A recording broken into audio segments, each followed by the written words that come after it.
What are you worried about?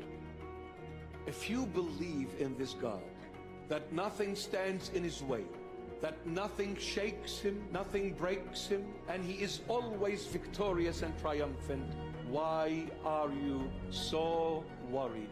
Why? Why are you so troubled? Why are you so concerned? Why are you so afraid?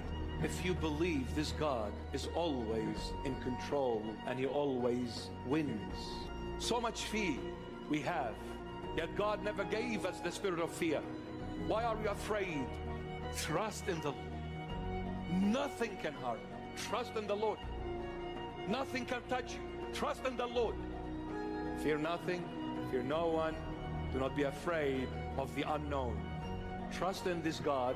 His name is Jesus Christ of Nazareth.